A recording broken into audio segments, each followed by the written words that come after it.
สมเสยกล่องประชุมใหญ่ผู้แทนทั่วประเทศครั้งที่ 12 ของพรรคประชาชนปฏิวัติลาวอย่างสุดใจสวัสดีท่านผู้ชมที่เคารพเพื่อนสหายนายและพลตำรวจที่หักแพงทุกท่านขอต้อนรับทุกท่านเข้าสู่รายการเร่งดูกำลังออกอากาศทุกๆวันจันทร์ตั้งแต่เวลา 8:30 หา 9:00 ทางสถานีโทรภาพป้องกันความสงบท่านผู้ชม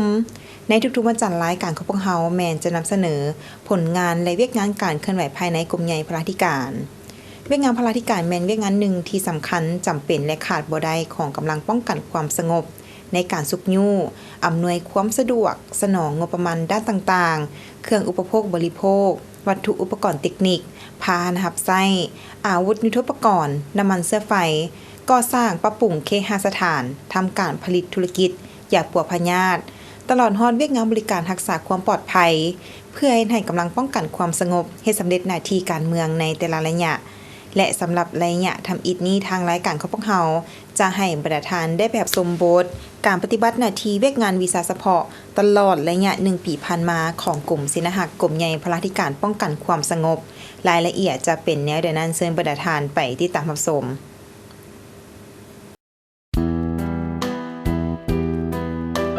กลุ่มเสนาหักแมนกลุ่มวีซ่าเฉพาะหนึ่งในโครงประกอบการจัดตั้งของกรมใหญ่พระราธิการป้องกันความสงบ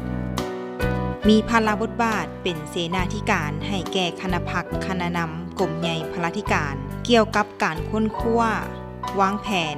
ก่อสร้างปรับปรุงพัฒนาตารางสาธารณสุขของกำลังป้องกันความสงบในการเคลื่อนไหวเฮ็ดหน้าที่ให้ประกันสุขภาพรอบด้านให้แก่พนักงานนายและพลตำรวจรวมถึงผู้ต้องหานักโทษซี้นำคุ้มครองกวดกาการจัดตั้งปฏิบัติเวียกงานวีซ่าเฉพาะการแพทย์รับประกันทางด้านกันพยาธิส่งเสริมสุขภาพปิ่นปัวพยาธิตอบสนองยาปัวพยาธิและผลิตภัณฑ์การแพทย์เกี่ยมพร้อมรับใช้ทุกเวลากรมเสนาหักประกอบมี5แผนกขึ้นกับคือแผนกบริหารสังรวมแผนกกันพยาธิแผนกอบรมแผนกการยาและแผนกปิ่นปัวการจัดตั้งปฏิบัติเวียกงานตลอดระยะ1 ปีผ่านมาได้ถือสำคัญเวียกงานการศึกษาอบรมการเมืองนำพาแนวคิดให้นายและพลตำรวจให้มีแนวคิดอุ่นเอียนทุนเทียงเชื่อมั่นต่อการนำพาของพรรครัฐห้าวหันต่อหน้าที่เวียกงานวีซ่าเฉพาะมีสติต่อการจัดตั้งและปฏิบัติระเบียบวินัยเข้มงวดค้นคว้าเสื่อมซึมต่อแนวทางแผนนโยบายของพรรคระเบียบกฎหมายของรัฐ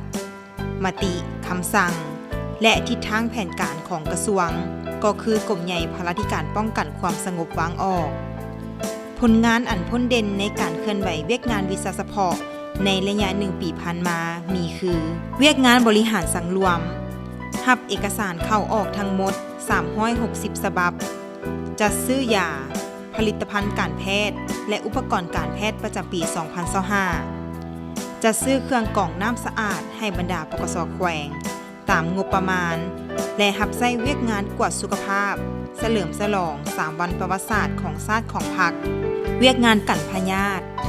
ติดตามเฝ้าระวัง19พยาธิตามการเฝ้าระวังแห่งชาติโดยเฉพาะแมนพยาธิไข้ยุงลายไข้หวัดอยู่บรรดากรมกองอ้อมข้างกระทรวงและปกส.แขวงลงเคลื่อนไหวซักยากันเตตานุสให้แม่หญิงในเกณฑ์อายุ15 หา 45 ปีอยู่บรรดากรมกองอ้อมข้างกระทรวงอยู่บรรดาค่ายคุ้มขังได้ 1,900 เทื่อคนซักยาวัคซีนกันไข้หวัดประจำฤดูกาลอยู่ค่ายคุ้มขังนาคาค่ายคุ้มขังโพนต้องโรงเรียนนายสิบป้องกันศูนย์กลางโรงเรียนวัฒนธรรมป้องกันความสงบหลัก67ได้248 คนเคลื่อนไหวพ่นยาฆ่ายุงอยู่ศูนย์ฝึกอบรมป้องกันที่ตั้งกรมสื่อสารหอพักป้องกันห้องว่าการกระทรวงรัฐวิสาหกิจลาวบริการความปลอดภัยอบรมฝึกทักษะการสื่อสารการถามตอบออกแบบกิจกรรมและทักษะการเป็นผู้นำเสนอที่มีคุณภาพนำกลุ่มควบคุมพยาธิติดต่อจ จัดตั้งปฏิบัติเวียกงานป้องกันควบคุมและแก้ไขการระบาดพยาธิโควิด -19 ในกองทัพจัดตั้งปฏิบัติเวียกงานสกัดกั้นและต้านเชื้อ HIV พยาธิเอดส์และพยาธิติดต่อทางเพศสัมพันธ์ฝึกอบรมเวียกงานการให้วัคซีนกันพยาธิภาคปฏิบัติตัวจริงให้ห้องหมอศูนย์กลางและ5แขวงเป้าหมายเวียกงานอบรมได้สั่งรวมรายชื่อนายและพลตำรวจไปยกระดับวีซ่าเฉพาะนำกระทรวงสาธารณสุขประจำศกปี 2025-2026 จำนวน 13 สหายส่งแบบฟอร์มนายและพลตำรวจในกลุ่มเป้าหมายขอขึ้นทะเบียนใบเคลื่อนไหววีซ่าชีพสาธารณสุขให้สภาคุ้มครองวีซ่าชีพสาธารณสุขกระทรวงสาธารณสุขจำนวน 32 ฉบับได้รับใบอนุญาตเคลื่อนไหววีซ่าสาธารณสุข26 ฉบับโฆษณาปลุกระดมคนขวายนายและพลตำรวจในการมีส่วนร่วมบริจาคเลือดโดยบ่หวังสิ่งตอบแทนอยู่บรรดากรมกองอ้อมข้างกระทรวงร่วมกับสถาบันเลือดแห่งชาติได้เลือดจำนวน438ถุงเวียกงานการยาได้สนองยาและผลิตภัณฑ์การแพทย์ให้บรรดากรมกองอ้อมข้างกระทรวงค่ายคุ้มขังและปกส.แขวงสนองยาจำนวน 2,200 เทื่อรายการผลิตภัณฑ์การแพทย์จำนวน753เทื่อรายการหับยาผลิตภัณฑ์การแพทย์จากบริษัทข้าวสารจำนวน143เทื่อรายการหับยาวัคซีนรวมจากแผนกสาธารณสุขนครหลวงจำนวน 3,050 โดสแสลง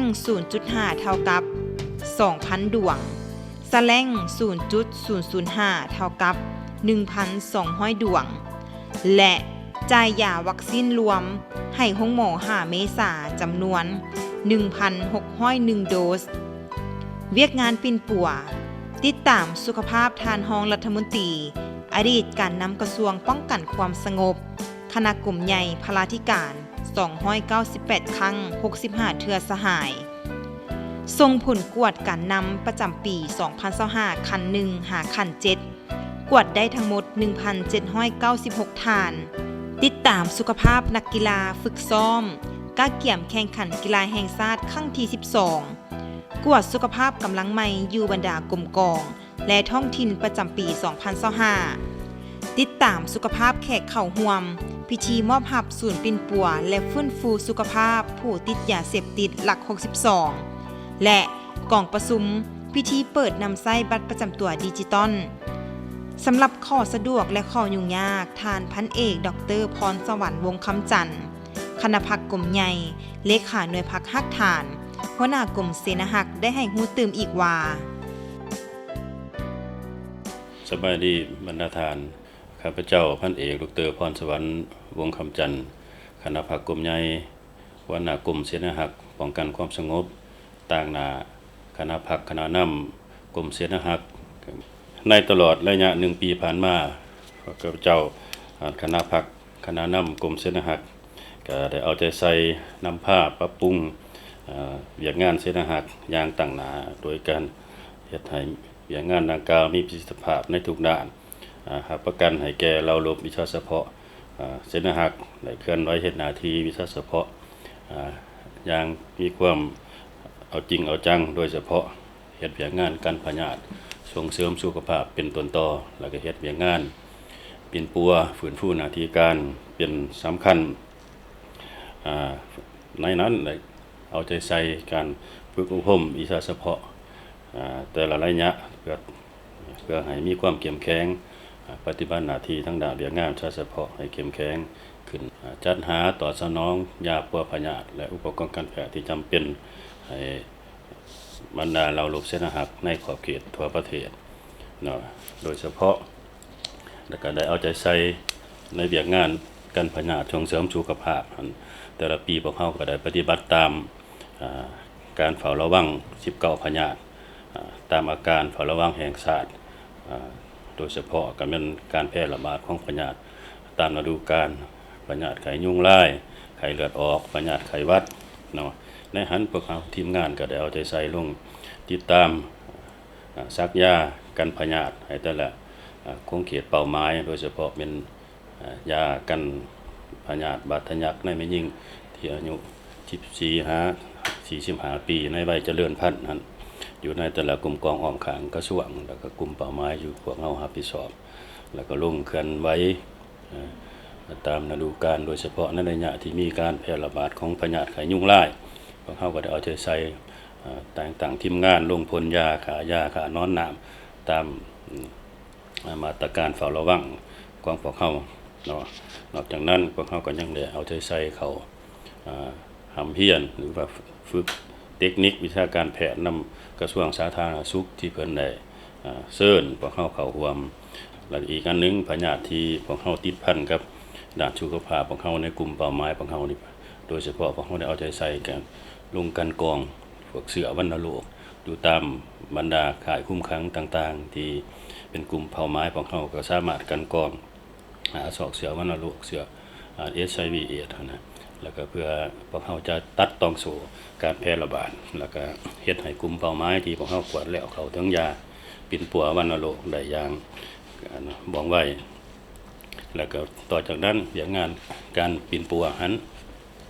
พวกเฮาได้เอาใจใส่ติดตามสุขภาพการนำทุกขั้นที่แม่นการนำของการกระทรวงที่ประจำการหรือว่าการนำที่พักผ่อนบำนาญพวกเฮาได้เอาใจใส่ติดตามสุขภาพเป็นกล่าวมาแล้วก็แบ่งความรับผิดชอบการคักแดในปีนี้พวกเฮาก็ได้เหตุการณ์กันหรือการส่งเสริมสุขภาพโดยเหตุการณ์กวดพยาธิประจำปีในตัวกำลังความขังกระทรวงพวกเฮานี่ก็ได้อยู่ประมาณ 1,926 ทานบ่ได้มากวดแต่ละปีนะแล้วก็ให้ฮู้ได้สภาพการเป็นพยาธิในเบื้องต้นเพื่อให้การแนะนำให้แต่ละทานนายแต่พลตำรวจเพื่อมีหาวิธีสอบการเป็นปัวของตนเองนอกจากนั้นพวกเฮาก็ได้รับใช้วันสำคัญต่างๆของพรรคของศาสตร์โดยเฉพาะปีนี้ปี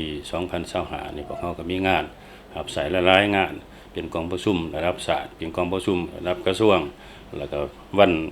เฉลิมฉลองวันสถาปนาสาธารณรัฐประชาธิปไตยประชาชนลาวของเฮานี่ครบรอบ50 ปีพวกเฮาได้ก็แรงตั้งทีมงานรับผิดชอบด้านสุขภาพเริ่มแต่พวกเฮามีการกาเกียมก่อนกำลังสวนสนามวันที่2ธันวาคมตัวจริงพวกเฮาก็ได้รับใส่อย่างมีประสิทธิภาพเนาะจากนั้นต่อเวียงงานอบรมวิทยาศาสตร์การแพทย์พวกเฮาก็ได้เอาใจใส่สร้างนิติกรรมต่างๆที่พัวพันถึงเวียงงานเช่นนะครับของเฮาแล้วนี่ก็กำลังจะทบทวนคืนรายงานขันถึงเพื่อหับห้องเพื่อหับใส่เป็นทางการแล้วก็ได้เอาใจใส่ขึ้นแผนพัฒนาบุคลากรการแพทย์เพื่อให้มีความรู้ความสามารถสูงขึ้นเรื่อยๆแต่ว่าจุดพิเศษของกำลังปกสของเฮานี้ได้กำลังนี่มันก็บ่หลายเพราะย้อนว่าพวกเฮาบ่มีโรงเรียนสร้างแพทย์พวกเฮาก็ได้อาศัยทั้งกระทรวงสาธารณสุขเพิ่นและอาศัยกระทรวงป้องกันประเทศที่แบ่งทุนร้อนให้แต่ว่าแต่ละปีพวกเฮาก็ได้รับทุนร้อนตามตัวเลขที่เพิ่นแบ่งให้ต่อจากนั้นเวียงงานยาปิ่นปัวพยาธิและผลิตภัณฑ์การแพทย์แต่ละปีพวกเฮาก็ได้จัดตั้งปฏิบัติตามแผนงบประมาณที่ท้อง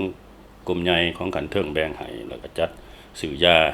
และอุปกรณ์การแพทย์พื้นฐานที่จำเป็นเพื่อสนองให้เราลบวิชาเฉพาะอ้อมข้างกระทรวงหรือว่าห้องหมอต่างๆที่พวกเฮาในแต่ละปีแต่ว่าพิเศษปีนี้คณะพรรคหรือว่าการนำของกระทรวงปกสพวกเฮาก็เห็นได้ปัญหาด้านสุขภาพด้านการบริการมีความจำเป็นเพิ่นก็ได้แก้งบประมาณพิเศษให้พวกเฮาก็ได้ซื้ออุปกรณ์จำเป็นให้ห้องหมอหาเมษาพวกเฮานี่ตื่มเป็นจำนวนเกือบ10 ปลายตื้อย้อนว่าอุปกรณ์ที่เฮามีอยู่แล้วมันก็เก่าแก่ทรุดโทรมดังนั้นการเทิงเพิ่นก็ได้อนุมัติให้พวกเฮาตามสภาพความเป็นจริงก็ถือว่าเฮ็ดให้เทคนิควิทยาศาสตร์การแพทย์พวกเฮาน่ะก็ได้ช่วยกับวิธีบ่งปฏิพยาธิก็ให้ดีขึ้นจากนั้นต่อเวียกงานบริหารจัดตั้งที่พวกเฮาก็ได้เอาใจใส่เฮ็ดเวียกงานเป็นเสนาธิการให้แก่คณะบรรษาของกรมเสนาธิการของเฮานี่เอาใจใส่เรื่องการปรับปรุงพัฒนาเราลบเวียกงานเสนาธิการนี่ได้ลงติดตามทุกอยู่บรรดากลุ่มกองบรรดาห้องหมอปกสแข็ง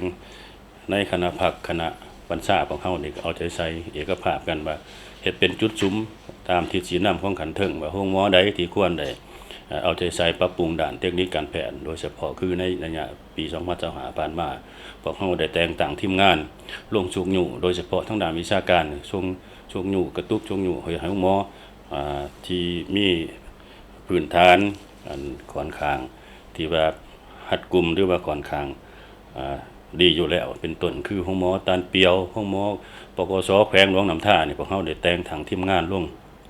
สุกอยู่เป็นงวดหนึ่ง3 เดือน3 เดือนใดพวกเฮาเปลี่ยนกันทางด้านเทคนิคอันใดที่อยากได้พวกเฮาเทคนิคอันใดที่จะไปช่วยเหลือได้เพื่อการพัฒนาการบริการเพื่อเฮ็ดให้กลุ่มเป้าหมายคนเจ็บเป็นที่เข้าถึงการบริการได้อย่างง่ายขึ้นเนาะนอกจากเรื่องงานเฉพาะแล้วพวกเฮาคณะภาคคณะบรรชาพวกเฮาก็ได้เอาใจใส่กระตุกจุกอยู่ให้นายและพลตำรวจพวกเฮานี่สร้างความเข้มแข็งสร้างเศรษฐกิจครอบครัวโดยตนเองเพิ่มใช้รายรับหรือว่าเงินเดือนที่ของภาครัฐได้แก้ไขให้เป็นต้นประหยัดมัธยัติโอหลินกินฟุ่มเฟือยค้าขายตาม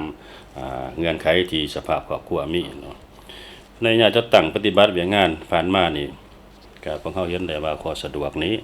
ก็พวกเฮาก็มีนโยบายของภาคของรัฐนี่เป็นอันต้นต่อคณะภาคคณะนำทุกขั้นก็เอาใจใส่เห็นได้ความหมายความสำคัญหรือว่ากระตุกจงอยู่ให้พวกเฮาได้เคลื่อนไหวเกี่ยวกับงานที่รักษาสุขภาพนี่จะเป็นอย่างดีเนาะคณะภาคคณะนำของกรมเสนาหักของเฮานี่ก็ชุมสติปัญญาเฮ็ดเวียกงานตลอดฮอดนายและพลตำรวจก็มีความกระตือรือร้นหรือว่ามีความรับผิดชอบต่อสุขภาพของอันเองจึงเฮ็ดให้สุขภาพของเจ้ามีความแข็งแรงในส่วนที่สิ่งท้าทายหรือว่าขอยุ่งยากเคียงคู่กับงานดีหรือผลงานที่พวกเฮาญาติมาได้หันใน1 ปีผ่านมาพวกเฮาก็มีหลายอันที่ควรจะได้ปรับปรุงเป็นต้นเว้าเรื่องในพวกเฮาเราลบวิชาเฉพาะเสียนหักพวกเฮาเรื่องการปรับปรุงสถานที่การบริการนี่พวกเฮาก็จะได้ติดตามสืบต่อโดยเฉพาะแล้วก็แม่นเบื้องพวกหมอหรือว่าอย่างต่างๆพวกเฮาสถานที่ก็ยังคับแคบและกำลังบุคลากรแพทย์หมอพวกเฮาหรือความรู้ความสามารถนี่ก็ยังเป็นอันที่บ่ทันสูงเนาะเรื่องการพัฒนาเทคนิคการแพทย์เพราะว่าเรื่องวิชาการแพทย์นี่พวกเฮาก็เรียนยาวเฮ็ดยากแต่ว่ามาตรีพยาธิเดี๋ยวนี้ก็มีการบ่แม่นว่าการพัฒนาของพยาธิก็มีอันใหม่ๆขึ้นมาเรื่อยๆดังนั้นพวกเฮาต้องได้เอาใจใส่พัฒนาตนเองทางด้านเทคนิคการแพทย์เพื่อให้ทันกับสภาพการบ่งบอกที่พยาธิชัดเจนให้ดีขึ้นทิศทางแผนการต่อหน้านี้พวกข้าพเจ้าจะสุมใส่อันที่1นี่ก็จะได้พร้อมกันทำเพียรเอาหรือว่าเสื่อมซึมแนวทางนโยบายของภาคของรัฐนี่ให้ตื่มแล้วก็พร้อมกันศึกษาร่วมแนวคิดการเมืองนะฮะไอ้น้องเราลบเส้นหักของเฮานี่ให้มีความอุ่นเอียงทุ่นเทียงกันเนี่ยมีแนวคิดดีพวกข้าพเจ้าก็ต้องประกอบส่วนทางด้านวิชาเฉพาะได้ดีเนาะก็ทางด้านการปรับปรุงด้านตารางสาธารณสุขนี้ก็เป็นอันนึงที่สำคัญพวกข้าพเจ้าก็จะได้เบิ่งจุดใดที่ควรเป็นบุริมสิทธิ์สร้างให้เป็นบุริมสิทธิ์คักแน่ควรพัฒนาด้านใดควรพวกหมอใดที่มีเงื่อนไขหรือปกสใดที่มีเงื่อนไขสร้างเป็นห้องหมอหน่อยพวกข้าพเจ้าก็จะได้นำเสนอกันถึง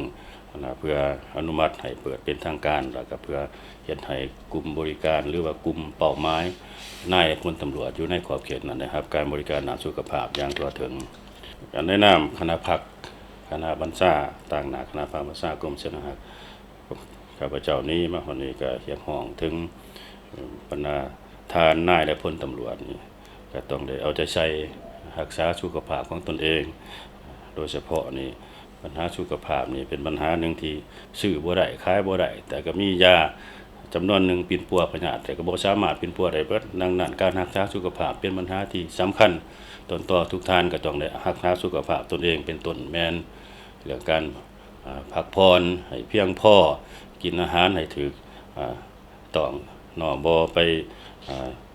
ดื่มสิ่งมึนเมาหรือว่าสิ่งใดที่เคยประพฤติที่ว่าเกิดเลยที่แพ้สุขภาพก็ให้ค่อยๆลดพรลงไปเพื่อสุขภาพของท่านเองถ้าชุดนี้ต่างหน้าคณะพักคณะนำกรมเสนาหักนายและพลตำรวจตัวกรมเสนาหักก็ขอแสดงความขอบคุณขอบใจไว้พรชัยในประเสริฐให้แก่การนำภาครัฐทุกขัน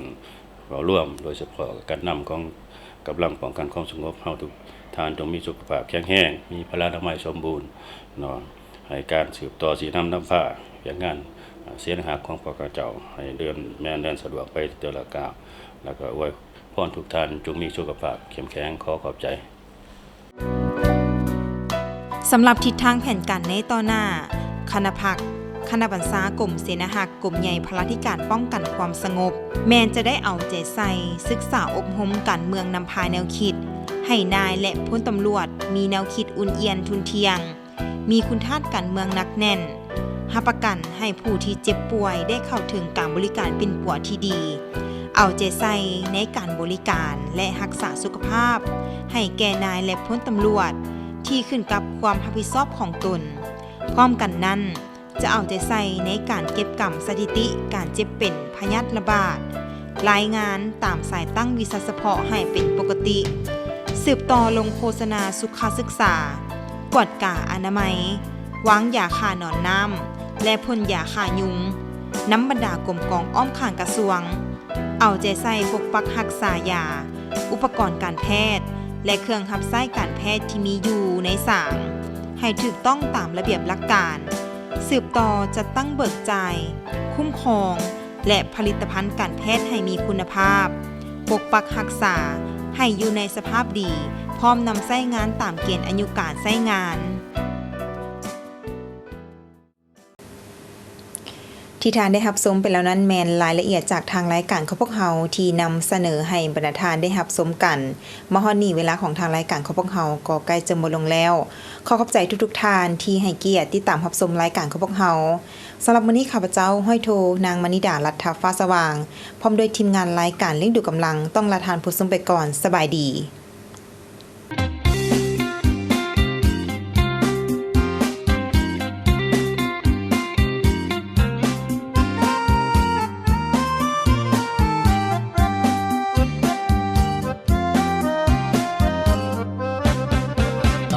พลาเบิ่งแย่งการกินอยู่ผมก้องรวมหมู่ให้ความหูด้านพาลาเวียงานสุขาต้องมีความขยันเวียขับสายป้องกันให้หับประกันหอบด้านเมื่อซาต้องการตำรวจพลาต้องไปก่อนไปกวดกาเบิ่งบอนสถานที่บอนเฮ็ดเวียกเฮ็ดงานพลาธิการเฮ็ดหน้าที่ประสานคุ้มครองสำนักงานเตือนสารในที่ดินตำรวจพลาเป็นกำลังกองนนเฝ้าเรื่องเพิ่มพูนการผลิตได้อยู่กินเวียกงานพลายังบ่จบสิ้นมีหน้าที่ปกป้องทรัพย์สินเพื่อพื้นเป็นดินเราให้